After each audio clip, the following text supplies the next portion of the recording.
Ole Miss is climbing up the list to get their elite signal caller. Plus, we start our top fives with the defensive line. This is the Locked On Ole Miss podcast.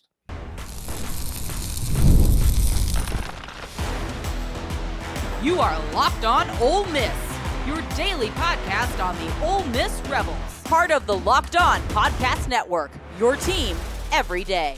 Welcome to the Locked On Ole Miss podcast, the most watched Ole Miss podcast around. I am your host, Steven Willis, a 10-year veteran member of the national media with Yahoo Sports and a former Ole Miss staff member. On today's show, we talk about two true freshman wide receivers that the Ole Miss fan base is most excited to see, and a transfer is thrown in there as well. We'll look at how they might even surprise in a stacked wide receiver room. In the second segment, we dive into the first position in our top fives for 2025, the defensive line. But we start with the recruitment that is heating up fast. Bryson Beaver, after making numerous visits, including a surprise trip, Ole Miss heads into the dead period in prime position to potentially land this elite quarterback who just earned a top 5 spot in the Elite 11. We are free and available on all the podcast apps and on YouTube. Thank you for making Locked On Ole Miss your first listen every day, and a special hello to the everydayers who make the show what it is. Don't forget to check out a second listen on the network. Nearly every team, college or pro, is available and ready for you. Today's episode is brought to you by FanDuel. Right now, new customers can get $150 in bonus bets when that first $5 bet wins. So Bryson Beaver has had a rocket ship of a recruitment over the last week or so. It started with a decommitment a couple weeks back to Boise State. It immediately got followed up by an Oregon offer, and then an Ole Miss offer, and then an Alabama offer, and then Ohio State offer. And everybody realized that this quarterback, he was pretty good. He's somebody that we should pay attention to. And once he got the Oregon offer, immediately on 3 bumped it up to a 4-star. Just based off of the Oregon offer. 247 ESPN and Rivals still have him at 3. He's a quarterback out of Vista Murrieta High School in California. That high school is south of Los Angeles, north of San Diego. It's kind of in the desert, in the middle of nowhere a little bit. Bryson Beaver kind of fell in the cracks. If you look at a California high school situation, even that can happen there, to where he falls in the cracks. And they were able to find him. First of all, good job showing the evaluation by the Boise State Broncos, finding Bryson Beaver, getting him to commit. That is no small feat. The problem is you just can't keep it under wraps forever because he's such a good player. Now you look at him, he's a former Boise State commit. This week he has visited Ole Miss, Alabama, LSU yesterday, and Oregon is slated before the dead period finishes, which is tonight at midnight. He finished 3rd or so at Elite 11, and the game comp that is given is Jaxson Dart. And that's what we're going to focus on a little bit. He unofficial to Ole Miss first that I am aware of. He may have went somewhere else, but the first place he went was Ole Miss. He was very impressed about the number of coaches and the NFL coaches that were at Ole Miss to develop him. He likes to play the game like Jaxson Dart. I think it was Steve Wiltfong that said that Ole Miss is going to be in this until the very end. And they are an absolute player for this Bryson Beaver prospect. Now, this is recruiting, and it can change in a drop of a hat. But as of right now, that is where we sit. And somebody that sees himself and models his game after a Jaxson Dart, even though I think it is more Matt Corral than Jaxson Dart, but that's probably a pretty good argument to have between those two quarterbacks. You go to a place where Jaxson Dart was, and he went from what he was in 2022 to what he graduated as, ending up as a first-round draft pick and going to the New York Giants. That's a pretty good sales pitch that has already happened before that Bryson Beaver prospect actually arrives on your campus. You talk about somebody that's an absolute gunslinger. That's the reason I talk about the Matt Corral part of his game. It is somebody that is willing to make plays and throw the ball downfield. Again, Jaxson Dart might be the inspiration for this quarterback. If you think about it, Bryson Beaver in his life, 7th and 8th grade, Matt Corral, 9th grade, 10th grade, and 11th grade, Jaxson Dart. That's the knowledge of Ole Miss that Bryson Beaver has. Anything that happened before then, anything that happened before this decade is probably something he's not even paying attention to. So the NIL offer is going to be important. It just always is. And with rev share and all of that, it's going to be massively important. And at the end of the day, Texas or Texas A&M or somebody with unlimited money could come in and kind of steer things a certain direction or another. It's just the way of things whenever you're an Ole Miss fan at this point. But if you asked me right now where Ole Miss sits going into the dead period that starts tonight at midnight, I think Ole Miss is in a position to land this recruit. Again, it could change in a drop of a hat. That's the way it is. But going into this dead period, I like where Ole Miss sits. He visited Ole Miss first. He went to Alabama. Alabama signed another Elite 11 quarterback or got committed 2 days later. He snuck a visit after the Elite 11 to LSU. That's something we have to find out information on. But looking at it, at this point, not overly concerned of what's going on. And if you look at Oregon, will he arrive today at Oregon? Will he not? I don't know. That is the question of what's going on. And then there's a 2-month dead period that goes through August 31st, basically until the first game of the season. There is a dead period on the recruiting calendar and 2 months off to where all you can do is call. That's the way that works. Nobody is on campus. Official visit season, because of this new recruiting calendar, is over.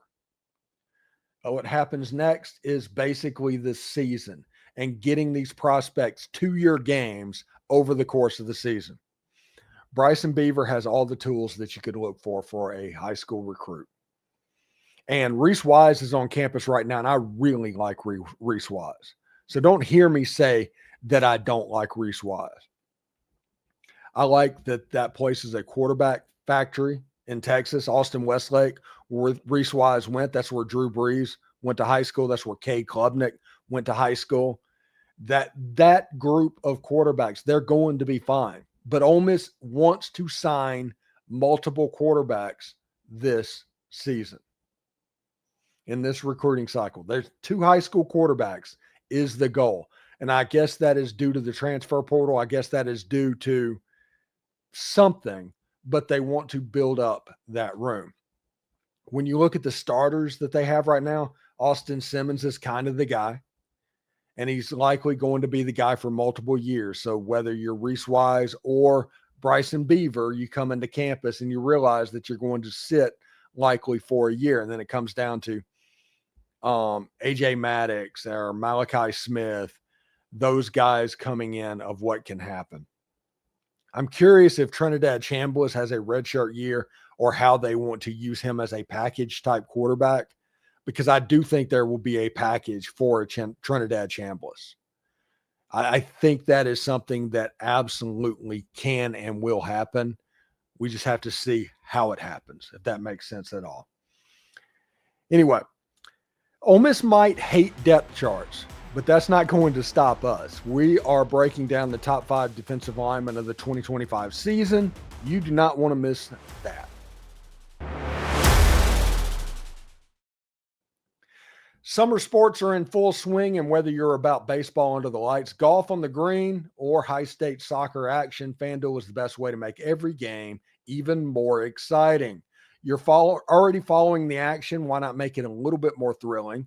With FanDuel, you can get in the game while your friends are getting sunburned at the beach.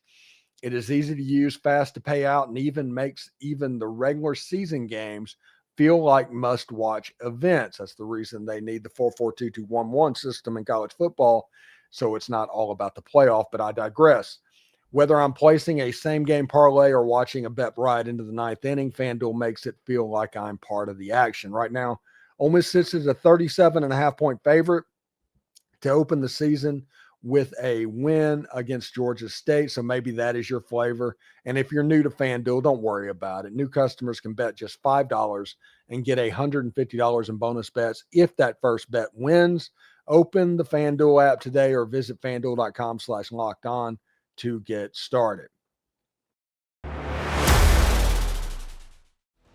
So we are going to start our top fives today. And everything else I start on offense. That's just what I do. I wanted to throw the defense a bone and start on the defense with this top 5 list. The way this is going to work, we are going to pick a position group. We are going to talk about them, rank the top 5 players that you need to know about, talk about what our expectations of those players are, and what you have to kind of look forward to. We're going to do that at defensive line starting first, but then go linebackers and defensive backs. Or cornerbacks and safeties, it all depends. We are 3 weeks away from SEC Media Days. We have a little bit of time to kill. So we are going to do the top 5s and kind of stretch them out as necessary. Now, one thing that you need to know about the defensive line, Sontaran Perkins and Prince Willem Amiellen and those guys playing the jack position, they are being treated as linebackers. The 3 positions that I'm treating in defensive line is the 3 tech, the 5 tech, and the nose guard. That's the strong side defensive end, the Walter Nolan replacement, and the nose guard. That'd be Xzavion Harris, that position. But that's the way we are looking at the defensive line position. Let's go ahead and get that started. This is the top 5 defensive linemen of 2025. Number 1 on the list is Jam Brown. He is the most important defensive lineman for Ole Miss in 2025. And you're going to hear me say this a lot. Football is a simple game. If the 2 interior defensive linemen can demand double teams, that's going to make life easier for the outside rushers, the Prince Wills or Sontarans, or Deshaun Womack or Cam Franklin. And it's also going to allow your linebackers to chase down sideline to sideline running backs. Football is not a difficult game, but Jam Brown demanding the double team is going to be one of the most important parts of this season. You want the 2025 defense to be good, great, or excellent. It is going to come down to what level of that Jam Brown demands a double team. If he can't do it, all of a sudden the offensive line is going to be able to get on TJ Daugherty or whoever's playing the opposite linebacker. You're going to see double teams that hop up on Sontaran Perkins. Those interior linemen demanding a double team are the most important part of this season. And Jam Brown demanding a double team is probably the most important part of this season. He was a freshman All-American a year ago. He is somebody that had an interception against LSU. He is somebody that has made play after play after play and has developed very well. If you go back to the Mississippi-Alabama game of, I guess it was 2023, Sontaran Perkins and Jam Brown were on the field at the same time in that game. When they played at the same time, Jam Brown took care of the interior of the field and Sontaran Perkins ran down everything. Alabama couldn't do anything. When those two came off the field, Alabama ended up winning the game. These 2 players are unbelievably key to this Ole Miss defense, and Jam Brown is the most important defensive line. Number 2 is Xzavion Harris. The nose guard, he is number 2 because I know he demands a double team. I know that he is going to make the center shudder a little bit. I know that each and every snap it's going to be the center and a guard that are trying to block this player. Because of that, he's not the most important player because you know what you get. That's the reason Jam Brown's number 1 and Xzavion Harris is number 2. Because of those forced double teams. If they can handle the run game, Xzavion Harris is probably going to play 10, 15 years in the National Football League. He is somebody that is very good on blocking kicks, on defense and special teams. He is somebody that is very good on run defense, and he is very good at getting the attention of the other team because he is the first person that you want walking off the bus. Number 3 is Cam Franklin, the defensive end, strong side defensive end out of Lake Cormorant, going to line up on the Jared Ivey side. I've heard from many people that said that Cam Franklin's development is kind of on a Jared Ivey arc right now. And it's not the 2024 finished product Jared Ivey that we talked about. It's the 2022 Jared Ivey that was still very good and flashed. You might remember the Kentucky game to where he sacked the quarterback and basically saved that game for Ole Miss. Cam Franklin is on that track. I expect him, if Jam Brown can force double teams with Xzavion Harris, Cam Franklin is going to have a very, very good year and develop at an extremely fast level because of the talent going on. Also, we talk about Deuce Gerald's from time to time in recruiting. Cam Franklin, Xzavion Harris, Jam Brown, Suntarine Perkins. There's a whole bunch of people that's going to be lining up on that front line that are high school players from the state of Mississippi, and that is a pretty cool thing. Number 4 is Will Eccles. He has a chance to be a very, very good player, and Walter Nolan was a freak. He was. He could do a lot of stuff that you just can't get in other places. So it's going to come down to Jam Brown and Will Eccles to kind of do the things that Walter Nolan did. If they can do that they can replace him in the aggregate, if you want me to steal a line from Moneyball, Ole Miss's defensive line is going to be very good, if not great. And finally, the first transfer on the list is Deshaun Womack. The transfer from LSU is a high school 5-star. He is somebody that whenever he comes to Ole Miss, he needs to take advantage of those double teams by the interior defensive linemen. If that happens, he has a chance in his pass rush game to be a very good player. Deshaun Womack and Cam Franklin, they complement each other very well. They are not the same type players, but they both can be very productive in their own way. But it's going to be up to Pete Golding to decide how that is. And if Pete Golding can figure out what's going on with Deshaun Womack or Cam Franklin, you might see Deshaun Womack on the field quite a bit. And from time to time, one thing that he can pay attention to is Suntarine Perkins dropping back to linebacker, and you have Prince Willem Monmielen and Deshaun Womack in a NASCAR-type package at the same time. This defense has a chance to be pretty good. And the way that you help out what the Ole Miss fan base right now is looking at a weakness of, and that is the defensive back, is by a strong front seven. And the way you have a strong front seven is by having an elite defensive tackle and nose guard. If those two positions can force a double team, the defense has a chance to be very good again. If you can single block either one of those players to where the double team is not predictable, some plays it could be on Suntarine Perkins, some plays it could be on Deshaun Womack, some plays it could be on the interior defensive line. That will make the defense less effective because predictability is how you conquer any offense in college football. So we'll see exactly how that goes. In our final segment, we spotlight a couple of players that could break through a loaded wide receiver room and one transfer, and they might make a little bit of noise in 2025. If not, they'll be the starters in 2026. We'll talk about it next. It's coming up.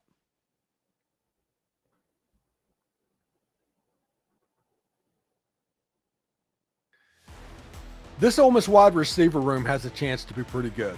The best in the era of Lane Kiffin. And looking at what's going on, you would honestly have to go back to AJ and DK and DeMarcus Lodge and Elijah Moore. I guess that was 2017 or something like that, to find a wide receiver room that kind of matches it. I think it was 2018, actually. And that's important to think about, okay? Because for the last couple of years, Ole Miss has had Trey Harris. And there's nobody on this roster like Trey Harris. Don't expect there to be anything on this roster like Trey Harris. but there's more talented players than Ole Miss has had at the wide receiver position during the Lane Kiffin era. You know how I feel about single-digit numbers and the coach telling you exactly what he thinks about you based off of a single-digit number. Deshaun Stribling, number 1. Also, Prince Willem Monmielen getting the number 1 jersey on the defensive side is nothing to sneeze at as well, but we'll talk about that tomorrow. Harrison Wallace III, Caleb Cunningham, Caleb Odom. That's the top 4 numbers are wide receivers. Traylon Ray, wide receiver transfer from West Virginia. He comes in at number 7. Deuce Alexander, number 11. Daquan Wright and Luke Hass, 8 and 9, by the way. There's a lot of single-digit numbers that are being used. You keep looking. Winston Watkins, number 16. Same number as Wydell Williams, by the way. We'll talk about that tomorrow. Caden Lee at number 19. Ole Miss has a chance to have a very good wide receiver unit. That's my point on that one. The thing that people in the Ole Miss fan base want to see are 3 particular stars that I mentioned, but have a chance to be next level special. And there's a chance that none of them will start in 2025. But make no mistake, it is some of the most talented wide receivers to ever come through Oxford, Mississippi. They just have to perform. They have to develop. And if they do that, this team has a chance to be good in 2025, throwing the football, and 2026 and beyond. The 3 players that I'm talking about, of course, is Caleb Cunningham, Caleb Odom, and Winston Watkins. Those 3 players are next level type players playing at Ole Miss. All of the transfer portal that you've seen, the Deshaun Striblings, the Traylon Ray, the Harrison Wallace, all of those transfer portal players are great. But it's the high school player that is starting to emerge. Caleb Cunningham was an Under Armour All-American. Winston Watkins was a Navy All-American. Caleb Odom, I think, was an All-American Bowl player because they weren't the Navy All-American game there. But when you look at what each of these players bring, Winston Watkins was all over social media over the course of the entirety of spring practice, just making play after play after play. Him and Caleb Odom in the red zone, making tough catches, making contested catches, showing up in the end zone, being 5 inches taller than whoever's trying to cover him. He's a 6'5", 230-pound guy. And that doesn't even include Caleb Cunningham, who was the number 1 player in the entirety of the state of Mississippi. And shame on him for wanting to play high school basketball one last year and having a dunk fest and not arriving in January. He is somebody that is going to get better and better very quickly because he got here a little bit late. When you look at this wide receiver room, it is very, very easy to look at the pieces that are in place for Ole Miss in 2025. It is also very interesting to see the pieces that are in place for 2026 and beyond. The Caleb Cunninghams, the Winnie Watkins, the Caleb Odoms. Traylon Ray has another year of eligibility. Deuce Alexander has another year. The wide receiver room, especially in the high school market, we talk about Dylan Alford. He has a chance to be very good as well. We talk about Samari Reed. He has a chance to be very good as well, as Ole Miss is putting together a wide receiver room of high school recruits that have a chance to be very good.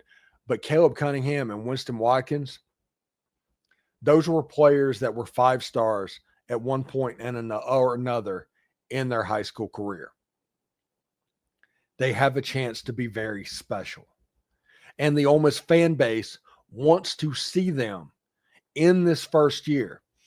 When you have Harrison Wallace and Deshaun Stribling and all of the weapons that they have for a 2025 run, the 2026 wide receiver unit seems like it's in very good shape of how it could end up.